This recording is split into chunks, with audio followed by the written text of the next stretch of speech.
Hi everyone, it's Don and I hope you're having a fantastic day. Well, being here in New Zealand and Australian waters, we get all the local news now when we search things, and we don't always get the news from home. But I did see a couple of news stories that I wanted to touch base on. One of them is that flooding on the Harmony of the Seas. And another one is, did you know that there's a brand new cruise company arriving this year?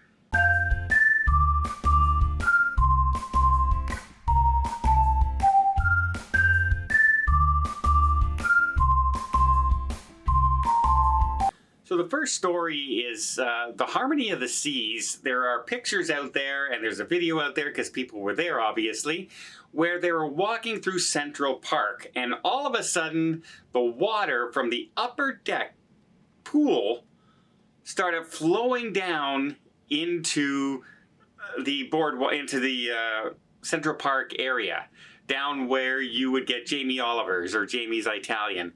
So it just, imagine if you're on there and you're, what the heck is going on? There's water pouring in from the top decks in the middle of the ship.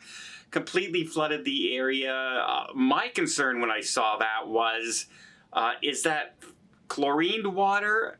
And is that salt water? And if so, are they pouring into the plants? Is that going to harm the plants? Those are all live plants in Central Park.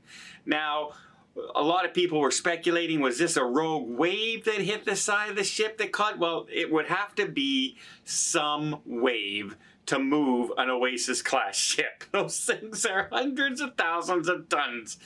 They don't move very easy. It would take a heck of a wave. One that would be up around deck 10 in order to impact the side of the ship to move the pool enough to do what it did.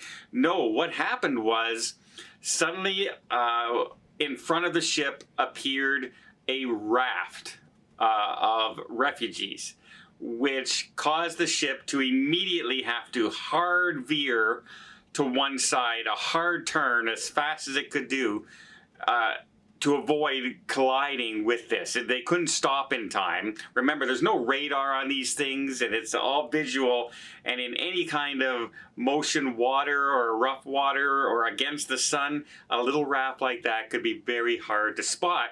So it turned sharply, and as it turned sharply, the water, that's why the water gushed into the center in Central Park. The good news there is that there was not a single person injured or hurt, which it could have been much worse. Imagine if you were just walking, somebody in a stroller or like with a walker, and all of a sudden all that water come down and flooded and wiped them out underneath their feet. It's all hard surface down below there where you're walking, so you could easily have hurt yourself if you were right under it when it happened. Luckily, there's no reports of any real damage to anybody. And from what I can hear, the plants and everything in Central Park are doing fine. I guess they immediately hosed them all off and squirted them, and they have people on board who, that's their entire job, is to look after the plants in Central Park. So they know what they're doing. But that's kind of a crazy story. I did see some reports out there of another rogue wave hits and it caused a flood. No, it had nothing to do with a wave. It had everything to do with them just turning hard to avoid a collision with a small raft in the middle of the water that had no radar, nothing kind of thing. And they didn't want to run over, because that would have been a horrific story, a lot worse than a pool flooding into Central Park. And then we also have a brand new sort of cruise line opening up in 2023 that some people might really want to jump on if you're a fan of this old cruise line. But before I get there, let me just invite you to hit that subscribe button if you haven't done so already. If you want to keep up to date with all things cruising, everything from the stories of what happened on the Harmony of the Seas with the flooding, to what's happening here in Australia, New Zealand, with so many cruise ships being denied entry to New Zealand for biofuel, biohazards on their hull, and why that's still going on. And then this new cruise line that I bet you didn't even know was about to start up. all these kind of news stories as well as adventures that we're having all over the place. Again, doesn't cost anything, but boy, it really does help the channel out, and I would really, really appreciate it. Okay, we have a new cruise line. Now, it's a river cruise line that's starting up in Europe. It's a little boutique cruise line calling themselves Riverside Luxury Cruises. Now, they did announce last year that they were buying one of the old Crystal cruise ships. Crystal Cruise Line went under during the pandemic. Unfortunately, they could not survive. But this cruise line said that they were going to buy one of their ships. Not only did they say they're going to buy one of their ships, they said they're hoping to buy more. Well, it looks like they're going to be launching this year with 3 of those old Crystal ships after going through a refurbishment and making them their own. Not only that, they announced they bought the rest of the Crystal fleet as well, and they are going to open up with this boutique luxury line with some beautiful looking suites on board and apartments and balconies, and the ship does look beautiful from the pictures they're sharing with us. It's going to be sailing on the Rhine and the Danube. It's going to go on 3-night to 9-night cruises. You can do back-to-backs if you wish, but they say they're going to have a few details that a lot of the other river cruises don't have.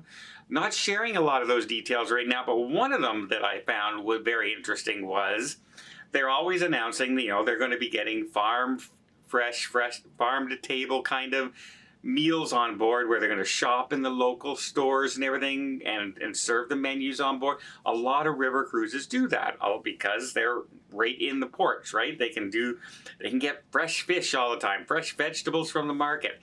It's a very great way to spread the taste and the culture of the area you're visiting. The wines, if you're traveling through Europe, where is this wine coming from? Well, it's coming from the vineyard we just left.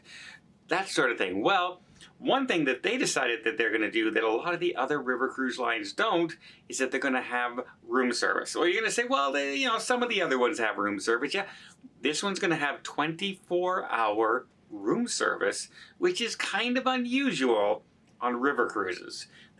Normally there'll be a little place to go and you can have some snacks and things like that, but a lot of them do not have 24-hour room service where they will cook you a full meal if you want in the middle of the night, which I find kind of intriguing. I also like the size of the ships and the fact that they're going through new refurbishments as well.